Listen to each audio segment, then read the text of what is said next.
I'd like to introduce Vernon Everitt, who's Transport Commissioner for Greater Manchester.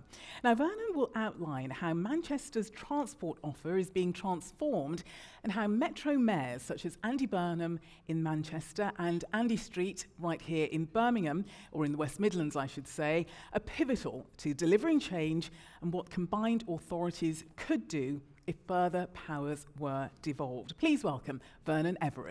My name's Vernon Everitt. I'm the Transport Commissioner for Greater Manchester, also spent 15 years working at Transport for London. And I've got a whistle-stop tour for you of all of the developments that are going on in Greater Manchester as part of one of the Trailblazer organisations. Thank you. As part of one of the Trailblazer organisations, as mentioned with West Midlands as well, to absolutely transform what it is like to live, work, and move around one of our biggest city regions. So as the intro slide sort of says, we are calling our integrated network the B network, and it will bring absolutely everything together in one place.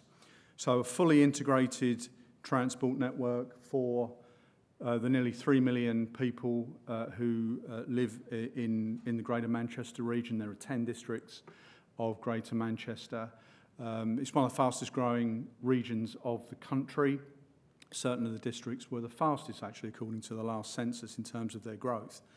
So it really is something for the people of the region and of the hundreds of thousands of businesses that call Greater Manchester their home. And the B network is bringing together the buses, trams, active travel, and ultimately the rail network as well, or certain elements of it, into one integrated whole with joined up fares, integrated ticketing and information, and high quality and reliable services. And it will. And again, and picks up a little bit on the last panel, the thing about all of this is it's not for the sake of creating a nice, neat network. This is actually about the delivery of more jobs, more homes, businesses, and greater inclusion across Greater Manchester. Nearly a third of households in Greater Manchester don't own a car, and therefore to have access to jobs or education opportunities, you just need to be able to move around sensibly at an affordable price. So a lot of this is just, core stuff to enable people to make the most of their lives. Most people who travel around Greater Manchester do so by car, either as a driver or as a passenger in a vehicle. And we believe that there is a huge market of people to go after in respect of unnecessary car journeys. So it says 60-40 here. It's actually higher. It's nearer 70% of the journeys are actually made by car. And our ambition is to move that pretty rapidly to 50-50, which implies moving more than 1 million journeys a day into public transport and active travel and out of car travel, simply by offering people a simpler, more joined-up experience. And as I mentioned, it's also to enable the city and the city region to grow in a sustainable manner. It is growing rapidly. There are loads of you that knows Greater Manchester. You go around there are cranes everywhere. And that growth needs to be accommodated in a sustainable way. And there's money to do this stuff. As ever, it's not enough money, but government have given Greater Manchester over £1 billion in capital grant to introduce things like new walking and cycling facilities and bus lanes and the sort of infrastructure that you need to guarantee journey times. And we have also benefited from bus service improvement planning money and all the rest of it, for which we are very grateful. We also believe, though, that we can get patronage up by offering a more reliable, cheaper, more accessible set of services to drive up the revenue line, as well as bear down on costs. And our approach is hopefully one which is human. We want to offer personality in what it is that we do. And what we really mean there is We just want to deliver stuff that people want on the ground, which is, again, going to make their lives more straightforward. We've got a clear purpose as the combined authority and as Transport for Greater Manchester to improve lives by connecting people, places and opportunities, and it's every journey, every day. And all of this is about making sure that we don't forget that it's not just the boxes that people travel around in that are important. It's actually delivering a human experience for everybody that uses public transport. But you can't guess what colour we're going to paint everything. This is what the livery looks like, and in fact the first buses, top left picture, the first buses are actually hitting the roads now as a prelude to buses being brought back under the control of the Mayor and the combined authority starting in September. But you can see that, and it's called the B Network. For those of you that don't know, the B Network emanates from the Industrial Revolution, when it was the busy bees of Manchester and the region. So if you walk around Manchester, you look at all of the signage around Greater Manchester, you'll see the emblem of the bee everywhere in the fabric of the buildings and so on. And it's all building out from that. So everything will have a common livery, and it's not just about a common livery. If you see one of those buses, you can be guaranteed of a high level experience with audio visual, 2 wheelchair bays for wheelchair users, audio visual, all that sort of stuff that we should all take for granted, and actually which isn't there at the moment. So all of this will start to come together. On bus franchising, and I'll talk about the way in which that's being rolled out in a second, Greater Manchester will be the first region outside London to take back public control, if you like, of buses. And it's not really taking back, it is taking back control of buses in the sense of its planning, because the great benefit of doing that is that the combined authority will be able to take that system-wide overview of the bus network and actually integrate that with Metrolink, which is the biggest tram network in the UK, and then ultimately, as I mentioned, rail, and plan it as a whole. At the moment, it is not planned as a whole. But we'll be working in very close partnership with our bus operator colleagues to make sure all of this works well together. So the Bus Services Act gave the powers to Greater Manchester to do this stuff, and we'll be the first people to do it. So let me just talk a little bit more about franchising. So there's Greater Manchester, and bus franchising will be rolled out in 3 tranches. It will complete by January 2025, but the first tranche, which is Wigan, Bolton and parts of Salford and Bury, will be on the streets and in operation from this September. And again, it will be a very high quality experience. There's a whole bunch of new buses that have been ordered that will start operating on those routes from September. And it really is the start of the journey of integrating the bus network with Metrolink. The yellow on this map is the Metrolink tram network. And as you can see, when the Metrolink system doesn't reach too far into the northwest of Greater Manchester, but as we move around the clock face, you'll see how we can really start to integrate the planning of the trams alongside all of the buses. The buses will be zero emission, not all of them at first. We're nearly there on all of the buses in Greater Manchester being Euro 6, and we will progressively introduce hundreds of zero emission buses. There'll be about 2,000 buses in total as part of the B network. It's about 1,600 or so is the peak vehicle requirement for the bus service in Greater Manchester, and with spares it's about 2,000, and we're moving very, very rapidly to have all of those as zero emission, and they start to be rolled out from September 23 as well. We've intervened, even before bus franchising, we've intervened to cut bus fares. Those of you in London are used to having a bus fare which is £1.75, and that you can use multiple buses within an hour for that £1.75. Until last September, a single bus journey in Manchester was typically £4. And it's an extraordinary difference. So we've intervened in the fares market, reduced the single fare in Greater Manchester for adults for £2, £5 all day. That, we believe, has put on about 5% new patronage, and we're seeing demand continuing to grow well into the 90s for the bus network, between 85 and 90% for Metrolink.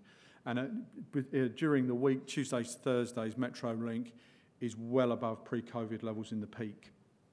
And the leisure market has really come back very strongly as well. So we're seeing that growth as well, driven in part by more reliable services, more accessible fares, and all with a view to reducing carbon emissions. As we progress, so by March 2024, the bus network Rochdale, Oldham and Bury will also be integrated, and then, as I mentioned, by January 2025, the whole bus network will be integrated. And we're working on, at the moment, on what the fares, the integrated fares will look like. You'll be able to just tap and go and be indifferent to the mode of transport you use, and we're hoping to integrate the cycle hire scheme into all of that in short order as well. On Metrolink, incidentally, we're also going through the business cases again to look at the priority for the extension of Metrolink. It started out as a core tram network, and there have been several extensions added to it over the years. And we believe there to be really good cases for extending that further, as well as looking at other light rail extensions in the region. And the final map just layers on top of that the commuter rail network in Greater Manchester. Now, a couple of weeks ago, or a month or so ago, the government and Greater Manchester jointly published the new Trailblazer deal as part of the latest phase of devolution to Greater Manchester. Similar deal done here in the West Midlands with Andy Street and his team. And what that included was the green light to integrate in Greater Manchester some of the core commuter rail routes into the B network by 2030. And we'll be starting to pilot integrated fares and ticketing long before that moment as well. So that's a very, very big deal, and that would mean that about 1 in 5 of the commuter services into central Manchester would form part of that integrated B network, and hopefully all of the commuter journeys into Greater Manchester will be part of the integrated fares and ticketing system, a bit like in London, where TfL actually operates London Overground, but it doesn't operate a lot of the heavy rail that comes in to central London, but all of the fares and ticketing is completely joined up, whether it's TfL running it or a train operating company. So we will get there as well. So just to round off, in terms of some of the core issues that are involved in bringing all of that lot together, and if you sort of, well, the thread that runs through all of this, of course, is funding and financing. We have been helped by government. We've raised lots of money locally as well in Greater Manchester to fund these plans. And we will continue to need some government support to help bring them through to fruition. And we've had some very constructive discussions with government on that. And as the Trailblazer deal demonstrates, there is huge support actually within government for what's happening in GM. So we also realise, however, that it's our obligation to drive the revenues up and to make sure that we keep a tight rein on cost. But if we work across top line first from the top left, I've already mentioned bus franchising. That will all be done and dusted by January 2025, and I believe it will be utterly transformational for the region. The next picture along demonstrates congestion. There are 10 districts of Greater Manchester. There isn't a red route network like there is in London, where Transport for Greater Manchester takes control of those routes. That's a shared obligation across all of Greater Manchester's districts. And we're working much more together as a unit, as a unit of 10, plus Transport for Greater Manchester, to deal with traffic congestion, to make sure that utility works are coordinated, to look at lane rental, and so on. The picture, one across of the bridge, really depicts what we're trying to do from an infrastructure perspective and a rail services perspective. So I've already mentioned service levels and ticketing and pilots, and those of you that know Greater Manchester have known that we've struggled actually with some of the services delivered to us by TransPennine Express and others. Northern are actually delivering really robustly on the new timetable introduced in December, which is fantastic. The same cannot be said at the moment for TransPennine Express, so we need to get on top of all of that. But we work collaboratively with the operators to get that onto all fours, including those ticketing pilots I mentioned. We will also, as part of the Trailblazer deal, dress some of the central Manchester stations so that they are B-network hubs. So particularly where bus, tram and train all comes together with clear signage for people, and to really bring home the fact that people can use this stuff with one tap of their contactless payment card. The other thing that we are doing is putting together a formal vehicle with government for the redevelopment of some of the central Manchester stations. We have a clear customer and growth strategy, that's the picture on the far right, to attract more people. This isn't an anti-car statement. We just believe that with a better, more robust, more accessible public transport network, we will give people a decent alternative to some of their unnecessary car journeys. Bottom now, integrated fares and ticketing, joined up customer app and complaints handling. There's a big campaign, what we call our Get On Board campaign. The example there is promoting the new lower bus fares, getting on top of crime and antisocial behaviour as well, to give more people confidence to use the network, particularly at night. And as I said, far right, this is all about public transport and active travel. And this is all about decarbonisation as well. So it's a really, really exciting time in Greater Manchester. We are on the cusp of delivering something that I think will be truly transformational for the people and businesses of it. And hopefully you'll come and use it yourself, and you can start doing that from September this year. Thank you. Subsidise buses by hundreds of millions of pounds in years to come? Well, the London system, of course, was never deregulated. It always remained within the control of the authorities in London, and actually the bus network in London does have an enormous subsidy. Before COVID, that was always just sort of mopped up in the round with the revenue that was got in through the London Underground and the non-bus services. But the truth of it is that bus service, if you're going to have a comprehensive bus network and you're going to serve all parts of the community, it is going to require some form of subsidy. The art is to drive that down to the minimum level possible by making it more attractive to get more patronage.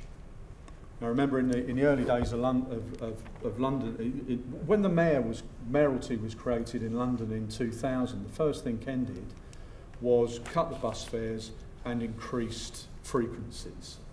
And ridership went up, and it didn't anywhere else in the country. Now, patronage even on London's bus network has tailed off over the past few years, and a large proportion of that has been due to a journey to more unreliable journey times. Hence the need not only to have a frequent service that turns up at the right time, but you need to know that you're going to get to work in 30 minutes, not 40 minutes one day, 55 minutes the next day, and so on and so forth. So we've been working actually in CFGM very closely with Greater Manchester, and actually with Transport for London, and with many other authorities that are thinking about a franchising system. But it's a question about minimising the call of subsidy, not eradicating it completely. Okay, thank you. Well, let's come to another question, this time from John Mannion. What further opportunities are there in Greater Manchester for integrated transport to help shape and influence the built environment it serves? Interesting. I think when you look again, when you look at Greater Manchester, cranes everywhere. What hasn't tended to happen is that while those new residential buildings have gone up and commercial buildings have gone up, the infrastructure around it hasn't necessarily kept speed with that. And I was listening to the previous panel session that we had about design and about making places more livable. I think we've got a real opportunity. I'm not saying it's never happened in GM, it has actually. Only yesterday, I took a walk on the Castlefield Viaduct, which is a great space around the Pomona area of Greater Manchester and around the Science Museum there. And an enormous amount of thought actually has been put into place around there. And I think the integrated B network gives us an opportunity to think more in the round, drawing in more thought about place as well as public transport and active travel. So it's not that it hasn't happened. I just think we will find that we've got many more opportunities than we had previously. Okay, interesting.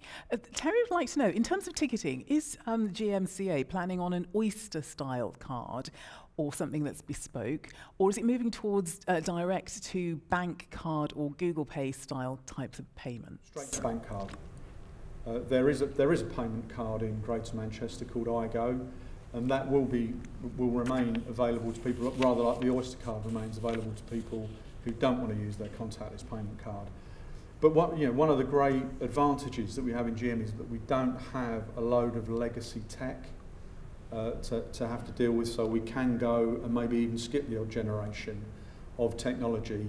And if you ride the Metrolink service in Greater Manchester at the moment, you can use your contactless payment card, tap and go, you'll be capped at daily rate and all the rest of it. So what I've described really is just building out from what is already there.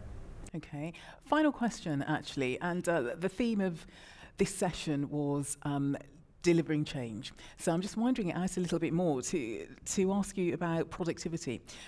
Productivity in the Manchester City region has remained at 90% of the national average for the past decade. So how much of an impact do you think this deeper devolution deal is going to have on the Greater Manchester region's economy? I think it will be massive. As I sort of hinted at in my remarks. Now, one of the ways in which you get productivity is, well, skills generation. So this isn't just about transport. When you look at the Trailblazer deal, one of the biggest bits of new responsibility that the Mayor's been handed is around skills development. And if Andy Burnham was sitting here now, he'd say number one priority now is to make sure that the university system and also the non-university system, apprenticeships and many other forms of study, are actually producing people who can help drive businesses and help provide industry with the skills that they need. Now, the transport contribution to that is getting people there. And up until now, that there has, I think, if you lived in Oldham and there was a job at Manchester Airport, if it was going to cost you £8 and take you an hour and 3/4 to get there by a bus, you probably wouldn't go for it. But now you will, and actually you might use you might, with the integrated fares and ticketing, you might also use the tram to get yourself there when you wouldn't have done previously. So just simplifying the pricing, making it fair and all that, I think will get people moving around more. And with the new Trailblazer responsibilities around the development, particularly of technical skills, there'll be a ready-made workforce in the GM region to help drive business. Absolutely, also in the West Midlands region as well. Yep. So it's really a very exciting time. So I'm sure we're all going to be looking forward to seeing what difference these Trailblazer deals will actually make. Vernon, I have to thank you very much for coming here today and letting us know all about what's going on across the Greater Manchester region, and wish you all the success and prosperity for that area as well. So let's congratulate and thank Vernon for coming. Thank you very much.